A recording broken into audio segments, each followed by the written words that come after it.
అందరికీ నమస్కారం అండి. ఈరోజు మనం మేషరాశి వారి గురించి తెలుసుకుందాం. మేషరాశి వారికి జూలై 2, 3, 4, 5 తారీఖుల్లో జరగబోయేటటువంటి జ్యోతిష్య పరంగా చెప్పాల్సినటువంటి కొన్ని ముఖ్యమైనటువంటి విషయాలను ఈరోజు ఈ వీడియో ద్వారా మీకు తెలియజేయబోతున్నాను. మరి మేషరాశి వారు గనక ఇప్పుడే కొత్తగా మన ఛానల్‌ని చూస్తున్నట్లయితే దయచేసి ఛానల్‌ని అయితే సబ్స్క్రైబ్ చేసుకొని వీడియో కనుక మీకు నచ్చితే ఒక చిన్న లైక్ ఇచ్చి సపోర్ట్ చేయడం మాత్రం మర్చిపోకండి. అలాగే వీడియోను చివరి వరకు చూడడానికి ప్రయత్నించండి. ఇక మేషరాశి వారి జీవితంలో ఈ 4 రోజులు జరగబోయేటటువంటి ముఖ్యమైనటువంటి కొన్ని విషయాల గురించి తెలుసుకున్నట్లయితే నిజంగా మీరు ఆశ్చర్యపోక తప్పదు. ఎందుకంటే ఈ 4 రోజుల్లో మీ జీవితంలో వచ్చేటటువంటి మార్పులనేవి మీకు చాలా రకాల గుణపాఠాలను నేర్పించబోతున్నాయి. కాబట్టి ఎక్కడా కూడా మిస్ అవ్వకుండా క్షుణ్ణంగా వినడానికి ప్రయత్నించండి. శ్రీ గుబ్బల మంగమ్మ తల్లి జ్యోతిష్యాలయం. ప్రేమ, పెళ్లి, సంతానం, వ్యాపారం, భార్యాభర్తల మధ్య గొడవలు, కోర్టు సమస్యలు, అత్తాకోడల మధ్య తగాదాలు, ఆస్తి తగాదాలు, అలాగే స్త్రీ పురుషులు ప్రత్యేకించి వశీకరణం కూడా చేయబడను. మీరు ఎక్కడెక్కడికో వెళ్ళి జ్యోతిష్యం చెప్పించుకొని ఒకవేళ నిరాశ చెంది ఉంటే ఒకసారి గురువుగారిని కాంటాక్ట్ అవ్వండి. మీరు ఉన్న చోటనే శాశ్వతమైనటువంటి పరిష్కార మార్గం దొరకబడను. అంతేకాదండి, గుప్త నిధులు వంటివి కలలో కనిపించడం, చెడు ప్రయోగాలు లాంటివి కూడా మీకు ఏ సమస్య ఉన్నా కానీ ఖచ్చితమైనటువంటి పరిష్కార మార్గాన్ని గురువుగారు తెలియజేస్తారు. 9032131622 సంప్రదించవలసినటువంటి ఫోన్ నెంబర్. ఇక ఇప్పుడు ఈ రాశి వారి గురించి తెలుసుకుందాం. దయచేసి మేషరాశి వారు కాసేపు మీ మనసును ప్రశాంతంగా అలాగే ఇష్టదైవాన్ని తలుచుకొని మరి ఈ మాటలను వినండి. ఎందుకంటే ఇది మీ ప్రాణాలను, మీ కుటుంబాన్ని, మీ భవిష్యత్తును కాపాడేటటువంటి ఒక అతిపెద్ద హెచ్చరిక. మీ జీవితం గత కొన్ని సంవత్సరాలుగా ఎలా సాగుతుందో ఒకసారి ప్రశాంతంగా కూర్చొని వెనక్కి తిరిగి చూసుకోవచ్చు. ఎందుకంటే ఒకప్పుడు మీరు ఏది పట్టుకుంటే అది బంగారం అయ్యేది. ఎక్కడ అడుగు పెడితే అక్కడ విజయం మీ సొంతమయ్యేది. మీ మాట అంటే 10 మందికి గౌరవం ఉండేది. కానీ ఇప్పుడు పరిస్థితి ఎలా ఉంది? అడుగడుగున ఆటంకాలు ఎదురవుతున్నాయి. మీరు ఎంత కష్టపడినా, పగలు రాత్రి అనకుండా చెమటోర్చినా తగినటువంటి ప్రతిఫలం దక్కడం లేదు. అయితే మీ మనసులో ఎన్నో ఆశలు, పిల్లల భవిష్యత్తు గురించి మరెన్నో కలలు పెట్టుకున్నారు. కానీ అవన్నీ మీ కళ్ళ ముందే కాలిపోతున్నాయి. ఎందుకు ఇలా జరుగుతుందని ఎప్పుడైనా మీరు ప్రశ్నించుకున్నారా మీ మనసును? ముందుగా మీ డబ్బుల విషయానికి వస్తే మీ చేతికి అసలు డబ్బే రావడం లేదని నేను చెప్పను. డబ్బు వస్తుంది, కానీ ఆ వచ్చినటువంటి డబ్బు మీ ఇంట్లో ఒక్కరోజు కూడా నిలవడం లేదు. ఒక దారిలో 10 రూపాయలు వస్తే మరొక దారిలో 100 రూపాయల ఖర్చులు మీ నెత్తిన పడుతున్నాయి. ఎవరికో పాపమని చెప్పి మీరు జాలిపడి సహాయం చేయబోయి చివరికి మీరే అప్పుల పాలవుతున్నారు. మీరు ప్రాణంగా నమ్మి మీ అవసరాలు పక్కన పెట్టి మరి అప్పుగా ఇచ్చినటువంటి డబ్బులు సైతం మీకు తిరిగి రావడం లేదు. తీరా ఆ డబ్బు అడిగితే మీకే వాళ్ళు ఎదురు తిరిగి సమాధానం చెబుతున్నారు. ఇది కేవలం డబ్బు నష్టం మాత్రమే కాదు, ఇది మీరు అంటే వాళ్ళ మీద పెట్టుకున్నటువంటి నమ్మకానికి జరిగినటువంటి అతిపెద్ద ద్రోహం అనే చెప్పుకోవచ్చు. ఇక మీ ఇంటి ఆరోగ్య పరిస్థితుల గురించి మాట్లాడుకుంటే మీ ఇంట్లో ఏదో ఒక అనారోగ్యం నిరంతరం మిమ్మల్ని వేధిస్తూ కనిపిస్తుంది. మీకు కానీ లేదా మీ ఇంట్లో వాళ్ళకి కానీ హాస్పిటల్స్ చుట్టూ, మందుల షాపుల చుట్టూ తిరగవలసినటువంటి పరిస్థితులు ఏర్పడుతున్నాయి. రాత్రులు సరిగ్గా నిద్ర పట్టడం లేదు. భయం ఎప్పుడూ కూడా మిమ్మల్ని వెంటాడుతూనే ఉంటుంది. పడుకోగానే ఉలిక్కిపడి లేవడం, చెడు కలలు రావడం, గుండెలో ఏదో బరువు పెట్టినట్లుగా అనిపించడం, ఇవన్నీ అసలు ఎందుకు జరుగుతున్నాయో గమనించారా? గత కొన్ని నెలలుగా మీ మధ్య ఇదే విధంగా జరుగుతుంది. కుటుంబ సమస్యల విషయానికి వస్తే ఒకప్పుడు ఎంతో అన్యోన్యంగా సరదాగా నవ్వుకుంటూ ఉండేటటువంటి మీ ఇంట్లో ఇప్పుడు చిన్న చిన్న మాటలకు పెను తుఫానులు చెలరేగుతున్నాయి. అసలు గొడవ పడడానికి ఏ కారణం లేకపోయినా భార్యాభర్తల మధ్య మనస్పర్ధలు వస్తున్నాయి. పిల్లల మాట వినకపోవడం, వారి చదువులు, భవిష్యత్తు గురించి మీకు తీరనటువంటి ఆందోళన మిమ్మల్ని పదే పదే కృంగతీస్తుంది. నాకే ఎందుకు ఇలా జరుగుతుంది భగవంతుడా, నేనెవరికి ఏం అన్యాయం చేయలేదే అని మీరు ఎన్నో రాత్రులు దిండులో ముఖం పెట్టుకొని కన్నీళ్లు పెట్టుకొని ఉండుంటారు. ఇదంతా మీ కర్మ వల్లే జరుగుతుందని మీరు అనుకుంటున్నారా? కానే కాదు. ఇక్కడ మీకు ఒక అతిపెద్ద నిజం తెలియాలి. ఇదంతా కేవలం మీ జాతకంలో శని ప్రభావం వల్ల లేదా ఏదో దృష్టి దోషం వల్ల జరుగుతుంది కాదు. మన జాతక చక్రంలో 6వ స్థానం అనేది శత్రువులకు, రోగాలకు, అప్పులకు ప్రతీకగా చెబుతారు. మరి మీ జాతకంలో ఈ 6వ ఇంటిపై కొన్ని పాపగ్రహాల చూపు పడినప్పుడు మీకు బయట రోడ్డు మీద ఎక్కడో శత్రువులు పుట్టుకురారు. మీ ఆంతరంగిక శత్రువులు అంటే మీతో అత్యంత సన్నిహితంగా ఉండే ఒక రహస్య శత్రువు మీ జీవితంలోకి ఎప్పుడో ప్రవేశించిందని గోచార గ్రహాలు స్పష్టంగా చెబుతున్నాయి. ఆ శత్రువు మరెవరో కారండి, మీతో పాటే నవ్వుతూ, మీతో పాటే కలిసి భోజనం చేస్తూ, మీ ఇంట్లో కూర్చొని మీ కొంప ముంచుతున్నటువంటి ఒక వ్యక్తి అని చెప్పుకోవచ్చు. గురుగ్రహం యొక్క అపారమైనటువంటి జ్ఞానం, ధర్మం, నిస్వార్థమైనటువంటి మంచితనం మీకు పుష్కలంగా కనిపిస్తుంది. అందుకే మీ రాశివారు పుట్టుకతోనే చాలా స్వచ్ఛంగా, కల్మషం లేకుండా మంచి మనసును కలిగి ఉంటారు. మీరు ఎవరిలో కూడా తప్పులు వెతకరు. మోసాలు, కుట్రలు, కుతంత్రాలు మీకు అసలు చేత కావు. ఎదుటివారు కష్టాలు ఉన్నారని తెలిస్తే మీ జేబులో ఉన్నది మొత్తం తీసి మరి వాళ్ళకి ఇచ్చేంత గొప్ప దాన గుణం మీది. కానీ అన్యాయం ఏంటంటే మీకు ఉన్నటువంటి ఈ మంచితనమేనండి మీకు ఇప్పుడు ఒక ఉరితాళ్లాగా మారింది. ప్రస్తుతం ఆకాశంలో జరుగుతున్నటువంటి గ్రహాల మార్పులను కనుక గమనిస్తే శని భగవానుడి యొక్క సంచారం మీ రాశిపై తీవ్రమైనటువంటి ప్రభావాన్ని చూపించబోతుంది. శని భగవానుడు ఎప్పుడూ కూడా ఎవరికీ కావాలని చెడు చేయడు. ఆయన మన కర్మలకు తగినటువంటి ఫలితాలను ఇచ్చేటటువంటి గొప్ప న్యాయమూర్తి. ఆయన మన చుట్టూ ఉన్నటువంటి నకిలీ మనుషులను, మన వెనకాల గోతులు తవ్వుతున్న వాళ్ళను మనకు పరిచయం చేయడానికి మనకు కొన్ని కష్టాలను ఇస్తాడు. కానీ ఇక్కడ అసలు సమస్య అంతా కూడా రాహుకేతువుల వల్ల సంభవిస్తుంది. రాహు అంటేనే మాయ, భ్రమ, ఒక రకమైనటువంటి మోసం. ఈ రాహు ప్రభావం వలన మీరు నిజమైనటువంటి స్నేహితులు ఎవరు, మీ ఎదుగుదలను చూసి పగతో రగిలిపోతున్నటువంటి శత్రువులు ఎవరనేది గుర్తించలేకపోతున్నారు. ఎవరు మంచి మాటలు చెబితే వాళ్ళను గుడ్డిగా నమ్మేస్తున్నారు. ఇక కేతువు సంగతి చూస్తే ఈయన మీ మనస్సును తీవ్రమైనటువంటి గందరగోళానికి గురి చేస్తున్నాడు. చెప్పాలంటే మీరు రేపొద్దున ఒక మంచి పని చేద్దాం అనుకుంటారు, లేదా ఒక నిర్ణయం తీసుకుందాం అనుకుంటారు.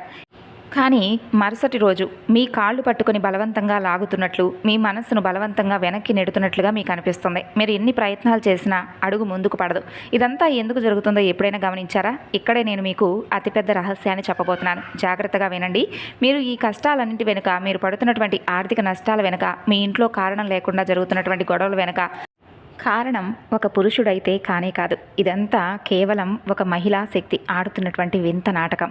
మీరు వింటున్నది అక్షరాల నిజం. జ్యోతిష శాస్త్రం ప్రకారం మీ రాశికి చెందినటువంటి 7 మరియు 8వ స్థానాల్లో ఏర్పడినటువంటి కొన్ని ప్రతికూల యోగాల వలన ఒక ఆడమనిషి రూపంలో ఉన్నటువంటి భయంకరమైనటువంటి శత్రువు మీ జీవితంతో ఆడుకుంటుంది. మరి ఆమె ఎవరో కాదండి, మీ కుటుంబానికి అత్యంత సన్నిహితంగా ఉండేటటువంటి ఒక ముఖ్యమైనటువంటి వ్యక్తి అనే చెప్పుకోవచ్చు. అయితే మీ ఇంట్లో ప్రతి అణువు, మీరు ఎప్పుడు నిద్రలేస్తారు, ఎప్పుడు పడుకుంటారు, మీ ఇంట్లో అసలు ఏం వండుకుంటున్నారు అనే చిన్న విషయం సైతం ఆ మహిళకు తెలుస్తుంది. అసలు ఆమెకు మీ మీద ఎందుకు అంత కోపం, ఎందుకు ఇలా చేస్తుందని మీకు అనుమానం కూడా కలగవచ్చు. దానికి సమాధానం ఒకటే, అసూయ. అంతులేనటువంటి ఒక అసూయ. మీరు ఒకప్పుడు సొంత కష్టం పైకొచ్చి సాధించినటువంటి విజయాలు, మీ కుటుంబం కలిసికట్టుగా అనుభవించినటువంటి సంతోషాలు ఆమె కళ్ళల్లో తీవ్రంగా కుట్రలు కలిగేలా చేశాయి. ముఖ్యంగా మీరు చాలా హుందాగా 10 మందిలో ఒక రాజులా, రాణిలా బ్రతికారు. అలాగే మీ యొక్క డ్రెస్సింగ్ స్టైల్ కూడా చాలా అద్భుతంగా, ఆకర్షణీయంగా ఉంటుంది. అది చూసి ఆ వ్యక్తి ఎవరైతే ఉన్నారో ఆ వ్యక్తి తట్టుకోలేకపోతుంది. అయితే అంతా కూడా భగవంతుడి దయ అని చెప్పి మీరు అనుకుంటున్నారు. అదృష్టం బాగలేదేమో, నాకు సరిగ్గా నేను అనుకుంటున్నటువంటి పనులు జరగడం లేదేమో అని మీరు అనుకుంటున్నారు. కానీ ఆ వ్యక్తి మాత్రం మీ నవ్వును చూసి, అలాగే మీకు కలగబోతున్నటువంటి ఆ అదృష్టాన్ని చూసి వెలవెల్లాడిపోతుంది. చెప్పాలంటే మీ మనసులో మీకు తెలియకుండానే ప్రతికూలమైనటువంటి వాతావరణాన్ని సృష్టించింది. మీరు కొంచెం వెనక్కి వెళ్ళి ఈ మధ్యకాలంలో మీ ఇంట్లో జరిగినటువంటి కొన్ని చిన్న సంఘటనలు ఒక్కసారి గుర్తు చేసుకుంటే, ఆ మహిళ మీ ఇంటికి వచ్చి వెళ్ళిపోయిన ప్రతిసారి మీ ఇంట్లో ఏదో ఒక గొడవ ఖచ్చితంగా జరిగే ఉంటుంది. మీరు ఎప్పుడైనా గమనించి ఉంటారండి, ఇంట్లో అంటే ఏదైనా కానీ పాలు పదే పదే విరిగిపోవడం, పూజ గదిలో మీరు భక్తిగా వెలిగించినటువంటి దీపం అసలు గాలి లేకపోయినా కూడా అకస్మాత్తుగా కొండెక్కడం లాంటివి జరుగుతూ ఉండవచ్చు. అలాగే చాలా ఇష్టపడి వండినటువంటి అన్నం లేదా కూరలు తొందరగా పాడైపోవడం, పారేయాల్సి రావడం, ఇవన్నీ ఒక ఎత్తు అయితే, మీరు సాయంత్రం ఏదైనా పని మీద బయట నుంచి ఇంటికి అడుగు పెట్టగానే ఏ కారణం లేకుండా మీకు మీ భాగస్వామికి విపరీతమైనటువంటి కోపం రావడం, ముఖ్యంగా మీ ఇంటి గుమ్మం దగ్గర లేదా ఇంటి ఆవరణలో ఏదో తెలియనటువంటి ఒక బరువు, ఒక నెగిటివ్ ఫీలింగ్ అనేది మిమ్మల్ని కమ్మేస్తుంది. ఇవన్నీ ఏవో యాదృచ్ఛికంగా అకస్మాత్తుగా జరగడం లేదు.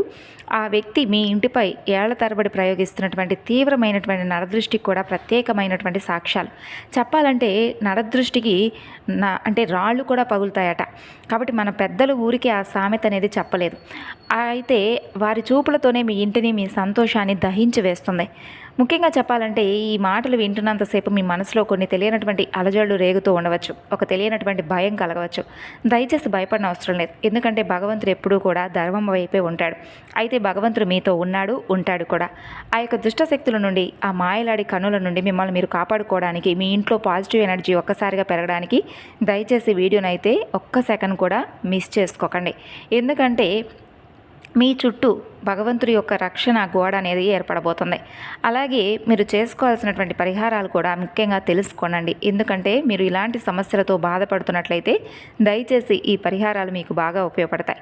జ్యోతిష గణనాల్లో మరొక భయంకరమైనటువంటి విషయం కూడా బయటపడబోతుంది. మీరు అనుమానిస్తున్నటువంటి వ్యక్తి ఒక్కరే కాదు, ఆ మహిళతో కలిసి మరొక వ్యక్తి కూడా మీ గురించి సమాచారం బాగా పూర్తిగా తెలుసుకొని, కొన్ని సంకేతాలు అనేవి పూర్తిగా తెలుసుకొని మిమ్మల్ని అదుపులో పెట్టుకోబోతున్నారు. అయితే ఇది ఇది మీకు వినడానికి కొంచెం షాకింగ్గా అనిపించవచ్చు. అయితే మీ మీద చేస్తున్నటువంటి ఈ ప్రయోగాలనేవి ఎప్పటికప్పుడు మిమ్మల్ని విపరీతమైనటువంటి అంటే తెలియనటువంటి ప్రతికూలమైనటువంటి శక్తులతో మిమ్మల్ని ఆడుకోవడానికి ప్రయత్నిస్తున్నారు. మీ వ్యాపారం ఎలా నడుస్తుంది, ఇలా మీ ఇంట్లో ఏం జరుగుతుంది, ఇలా ప్రతి సమాచారాన్ని కూడా మీకు తెలియకుండానే కొంతమంది వ్యక్తులకు చేరవేస్తున్నటువంటి గూఢాచారులు మీ చుట్టూ ఉన్నారు. అయితే మీకు బాగా కావాల్సినటువంటి వ్యక్తులేనండి. ఎప్పుడూ కూడా శత్రువులు ఎక్కడే ఉండరు, మన ఇంట్లోనే ఉంటారు. అయితే మీకు ప్రతి ఒక్కరిపై కూడా సానుభూతి చూపించేటటువంటి అలవాటు ఎక్కువ. అయితే ప్రతి విషయాన్ని కూడా అందరికీ పోసగుచ్చినట్లు చెప్తూ ఉంటారు. అయితే మీరు తెలుసుకోలేకపోతున్నారు, ఆ వ్యక్తులు మీతో ఆడుకుంటున్నటువంటి నాటకంలో మీరు పావులైపోయారు. వారికి అంత ధైర్యం రావడానికి మీ యొక్క బలహీనతలే కారణమని చెప్పుకోవచ్చు. ఎందుకంటే మీరు చెబుతున్నటువంటి మాటలు, మీరు ఏర్పరచుకున్నటువంటి నమ్మకం అనేది వారికి అతి చనువుగా ఏర్పడింది. రాహు ప్రభావం వలన ఆ వ్యక్తి యొక్క ముసుగు మీ జీవితంలో తెలియకుండానే ఒక సైలెంట్ కిల్లర్లా తయారైపోయారు. ఈ విషయం తెలుసుకున్న తర్వాత మీ ఆలోచనలు డిఫరెంట్గా ఉండవచ్చు. ఇంత నమ్మక ద్రోహం నా వెనుక జరుగుతుందా అని మీ గుండె రగిలిపోతూ ఉండవచ్చు. కానీ వాస్తవాలను మీరు స్వీకరించక తప్పదు. ఎందుకంటే వారు చేస్తున్నటువంటి ఘోరాలు ఇక్కడితో ఆగిపోలేదు. కేవలం మీపై అసూయ, నరదృష్టి పడడంతో సంతృప్తి చెందడం లేదు. వారి కడుపు మంటను తీర్చుకోవడానికి మిమ్మల్ని ఈ సమాజంలో సర్వనాశనం చేయాలని వారు ఒక అడుగు ముందుకు వేసి కొన్ని భయంకరమైనటువంటి ప్రయోగాలు సైతం చేయాలని నిర్ణయించుకున్నారు. అయితే మీరు ఎప్పుడైనా కానీ అనుకున్నారా అండి? ఈ మధ్యకాలంలో గమనిస్తే ఒకప్పుడు మీరు కాలి మట్టి తగిలినా కానీ, ఏదైనా కానీ, ఒక కాలి మట్టి ముట్టుకున్నా కానీ బంగారంలాగా మెరిసిపోయేది. అంటే మీరు ఎక్కడ అడుగు పెడితే అక్కడ అద్భుతమైనటువంటి విజయాలు మీ సొంతం అయ్యాయి. కానీ గత కొంతకాలంగా మీరు గమనిస్తే మీ జీవితంలో అన్నీ కూడా బలహీనమైనటువంటి క్షణాలే. అయితే ఎప్పుడూ కూడా మీకు తెలియకుండానే మీ మనసు ఏదో కోరుకుంటున్నట్లు, ఏదో తెలియనటువంటి ఒక భయాందోళనలకు గురవుతున్నట్లు మీరు ఎప్పుడైనా కానీ ఫీల్ అయ్యారా? దీని అంతటికీ కారణం ఆ యొక్క వ్యక్తుల యొక్క నరదృష్టి, నరఘోష అనే చెప్పుకోవచ్చు. అయితే మీరు అమావాస్య రోజుల్లో, కనీసం మంగళవారాల్లో లేదా శనివారాల్లోనైనా కానీ కొన్ని చిన్న చిన్న పరిహారాలను పాటించడానికి ప్రయత్నించండి. ఎందుకంటే ఇవన్నీ కూడా, ఈ పరిహారాలు మరెవరి చేతో చేపించడం కంటే మన చేత్తో మనం చేసుకుంటే ఆ సంతృప్తి కూడా మనకు చాలా అద్భుతంగా ఉంటుంది.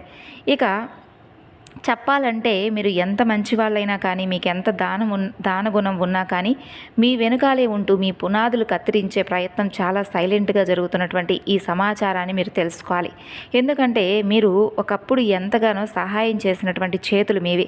కానీ మనం ఎంత మంచివారైనప్పటికీ కూడా భగవంతుడికి సైతం నరదృష్టి, నరఘోష ప్రతి ఒక్కరికి కూడా ఉంటుందండి. భగవంతుడికి సైతం తప్పలేదు.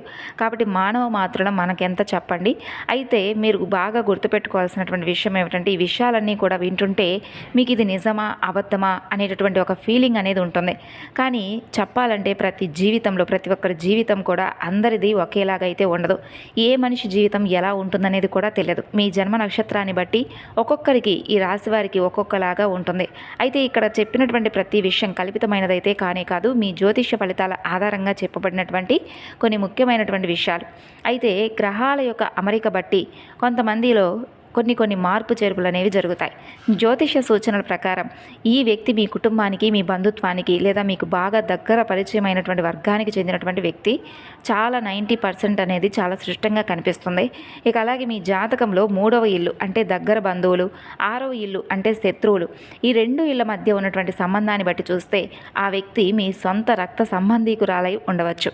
అంటే ఉదాహరణకు మీ మేనత్తో, మీ పిన్ని లాంటి వరుస అయ్యేవాళ్ళు, లేదా వివాహం ద్వారా మీకు బంధువైనటువంటి వ్యక్తితో, మీ తోడి కోడల్లో, లేదా ఇలా ఎవరైనా కావచ్చండి. కాబట్టి వారి ప్రవర్తన అసలు మీతో ఈ మధ్యకాలంలో ఎలా ఉంటుందో ఒకసారి గమనించుకోండి. నాకేం తెలియదు, నా బ్రతుకంతా ఇలా తెల్లారిపోతుంది అన్నట్లుగా మిమ్మల్ని మీరు నిరాశకు గురి చేసుకోకండి. కష్టపడి ఒక చిన్న వస్తువు కొన్నా, పండగకు కొత్త బట్టలు వేసుకున్నా, ఈ క్షణంలో మీరు సంతోషంగా ఉన్న ఒకలాంటి వక్రత అనేది, ఒక కుళ్ళు అనేది మీపై పెరిగిపోతుంది. వెంటనే దాన్ని వారు అదుపులో పెట్టుకోలేక మిమ్మల్ని విపరీతమైనటువంటి దూషించడానికి కూడా వెనుకాడడం లేదు. కాబట్టి ఈ విషయంలో మీరు అప్రమత్తంగా ఉండండి. అయితే ఈ జూలై నెలలో ఆ యొక్క వ్యక్తి యొక్క అసలు స్వరూపం అనేది మీ ముందు బట్టబయలు కాబోతున్న అవకాశం భగవంతుడు ఇవ్వబోతున్నాడు. శనిదేవుడి యొక్క వక్రీకరణ, గురుగ్రహం యొక్క బలం మీ రాశికి చాలా అనుకూలంగా మారబోతున్నాయి. ఇన్నాళ్ళు ఒక ముసుగు వేసుకొని మీ ఇంట్లో నాటకాలు ఆడుతున్నటువంటి ఆ వ్యక్తి యొక్క నిజ స్వరూపం భగవంతుడి దయ వలన మీ కళ్ళ ముందు బట్టబయలు కాబోతుంది. వారు చేసేటటువంటి కుట్రలు, వారికి ఉన్నటువంటి ఆ యొక్క చెడు దృష్టి అంతా కూడా పూర్తిగా కాలి బూడిద కాబోతుంది. అయితే మీరు ఈ సమయంలో ఎలాంటి ఆవేశానికి గురి కాకూడదు. కర్మచక్రం తన పని తాను చేసుకోబోతుంది. మీరు కేవలం ఒక ప్రేక్షకుడిలాగా మిగిలిపోవాలి. ఎందుకంటే ఈ నెలలో ఇప్పుడు మనం చెప్పుకున్నటువంటి 4 రోజుల్లో ఉన్నటువంటి సమయం మీ జీవితంలో అతిపెద్ద టర్నింగ్ పాయింట్ కాబోతుంది. మీ కష్టాలు మంచులా కరిగిపోవడం ఈ రోజు నుండి స్టార్ట్ అవబోతుంది. ముఖ్యంగా మీ ఇంట్లో తిరిగి ప్రశాంతత ఏర్పడుతుంది. మీరు ఒక్కటే చేయాలండి, దుర్గాదేవి యొక్క నామస్మరణ ఎక్కువగా ఈ 4 రోజులు మీ ఇంట్లో వినిపించాలి, మీ నోట్లో కూడా వినిపించాలి. ఎక్కువగా దుర్గా దుర్గా అనే ఈ పదాన్ని మీ నోట్లో నుండి వెలువడేలా చూసుకోండి. అలాగే ఇంట్లో కూడా అమ్మవారి యొక్క నామం అనేది టీవీలో కానీ లేదంటే ఫోన్లో కానీ ప్లే చేసుకొని వినండి. అలాగే ఇంట్లో ధూపం ఎక్కువగా వేయండి. ఉదయం సాయంత్రం ఇంట్లో విశేషమైనటువంటి పూజలు చేయండి. దుర్గామాతకు ఎర్రని పుష్పాలతో అలాగే ఎర్రని అక్షంతలతో చక్కగా పూజ చేసి అమ్మవారికి ఇష్టమైనటువంటి ప్రసాదాన్ని, నేతితో చేసినటువంటి ప్రసాదాన్ని అమ్మవారి ముందు పెట్టండి. మీ ఇంట్లో ఏర్పడినటువంటి ప్రతికూలమైనటువంటి శక్తులను దూరం చేయమని అమ్మవారిని పదే పదే వేడుకోండి. ముఖ్యంగా మీ మనసులో ఇప్పుడు పదే పదే ఎన్నో ఆలోచనలు అయితే బయటకు వస్తూ ఉండుండొచ్చు. నేను అసలు ఈ మాట ఎందుకు చెబుతున్నానంటే మీ మనసుకు, మీ ఆత్మకు కొన్ని విషయాలు ముందే తెలిసిపోతాయి. మనం దాన్ని నమ్మడానికి ఇష్టపడకపోయినా కానీ ఆ అనుమానాన్ని పక్కన పెడతాం. అయితే మీరు మాత్రం ఈ విషయాలను ఒక్కసారి నెమరు వేసుకోండి. మీ అంతరాత్మ చెప్పేటటువంటి ఈ మాటలను జాగ్రత్తగా పరిశీలించండి. జ్యోతిష చక్రంలో గ్రహాల స్థితులు ఎప్పుడూ ఒకలాగా ఉండవు. ఒక్కొక్క రోజున ఒక్కొక్క మార్పులు అనేవి ఇస్తూ ఉంటాయి. మీరు నిజం తెలిసిన వెంటనే ఆవేశపడి నేరుగా వారిని నిలదీసేటటువంటి ప్రయత్నం చేయకండి. ఎందుకంటే మీకు సమాజం అనేది అంటే మిమ్మల్ని సమాజం ముందు చెడ్డవారిగా వారు చిత్రీకరించవచ్చు. కాబట్టి జాగ్రత్తగా ఉండండి. ఈ విషయంలో మీరు కోపాన్ని అదుపులో ఉంచుకోండి. ఇక ఈ 4 రోజుల్లో ఉద్యోగపరంగా, వ్యాపార పరంగా అలాగే మీ యొక్క అభివృద్ధి పరంగా అన్నీ సానుకూలమైనటువంటి మంచి అద్భుతమైనటువంటి ప్రయోజనాత్మకమైనటువంటి శుభవార్తలు వినేటటువంటి యోగం కనిపిస్తుంది.